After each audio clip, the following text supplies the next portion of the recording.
Hello and welcome to my channel. This is Marianne Maldonado. Today I'm going to be using Queen & Company products, Gerber Daisy Flowers. I'm also going to be using Distress Oxides. I'm going to warn you ahead of time that I do not have a lot of experience with the Distress Oxides, but I do make my way through.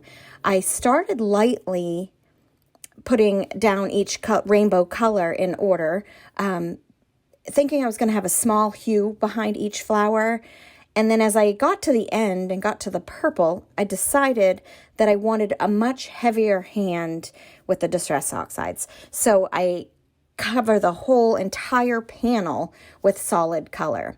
Now I will tell you the red that I used, I believe is campfire, the campfire color. It's a reddish color. Anyway, it is very streaky for me. Again, I don't have a lot of experience, so I think that is what made me change my mind. Once I got to the purple, I didn't like the way the red looked, and I came back and I changed it all. But I did do a layout not long ago for paper issues, and I tried my hand at using Distress Oxides, but I wet them and tried to paint them onto my paper. It was a hot mess. I'm a hot mess, but I'm trying to use new techniques and things that everybody is enjoying, and it looks so easy. Like, so many people out there that I watch that make it look like riding a bike. You just get right on and go. But boy, oh boy, it is not as easy to blend as you think it is. However, how cute are these Taylor Expressions blender brushes? I think they're gorgeous. But my rainbow of flowers, Gerber Daisy Flowers from Queen & Company, are what I'm highlighting here today. And look how beautiful those colors are. So here you can see I start going with a much heavier hand with the purple. It doesn't just go on easily. Well, it does go on easily if you go with a heavy hand. So it does take me a little bit to figure out what I want, and then I go for it. You'll see here, and I save you the time and energy of watching me go over and over and over. But if I'm working with the blue, then I'll take the purple and go back and blend it. And then if I'm working with the green, then I'll go back and take the blue and blend it. So I want to blend them back in towards each other. I think the beautiful colors appear when the two colors cross over each other. There you go.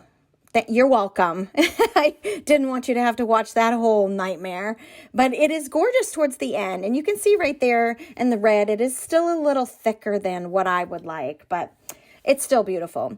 So I'm taking the new slimline dies from Queen & Company, and I'm not putting the end of the die on my plate. It's hanging out a little bit because my plates are a little short, and I wanted to make sure I got a good cut. So what I do is run it through first with one end hanging off. Then I'll readjust my paper, putting the other end on, taking the other end of the die off, and run it through one more time. Then I have a complete long cut. So running it through twice with the end off is how you get a larger die cut through a smaller plate with a smaller plate. It's actually magic. And I did have too small of a piece of paper, so I had to put it on at an angle. And I decided I wanted the white strip across the rainbow Distress Oxides that I did. So I back that panel with foam tape and I put it on my card base.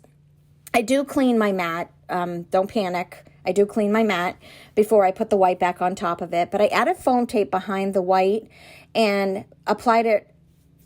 Eventually, I will apply it straight across those flowers. But what I'm going to do first is I placed them out how I thought I liked them, and one of each size per color. And I just used glue dots to adhere those down. I skipped this portion a little bit for you too, because what a mess I made with those stupid glue dots. I felt like they just weren't working properly for me. So saved you that agony of watching too. But look how gorgeous it ends up being with two of each flowers, and I rotated them. Small, big, big, small, small, big. And when I place the white paper down across it, it's just beautiful.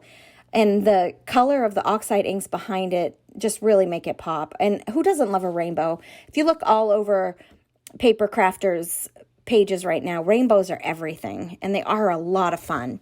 So I wanted my title to pop, so I did get out a word sentiment die from Queen & Company, and I cut out thinking of you 3 times. And then I just used a fine ink or a fine glue and attached those all together. That's not my trick. It's several card makers' tricks. And then I did lose my dots to the eyes. They were very small. So I just brought in a black pen and drew in those tittles. So my thinking of you is now placed on. And then I decided I wanted to spray some water droplets down on the back of the Distress Oxides. Probably should have done this first. But when you see a close-up at the end, you'll see those raindrops or those water drops. And it's absolutely amazing what water does to Distress Oxides. You can see the pink, you can see the whiteness up in the pink section really well. So I thank you for coming today. Head over to Queen & Company. All of the details will be down in my description box. I'll talk to you soon.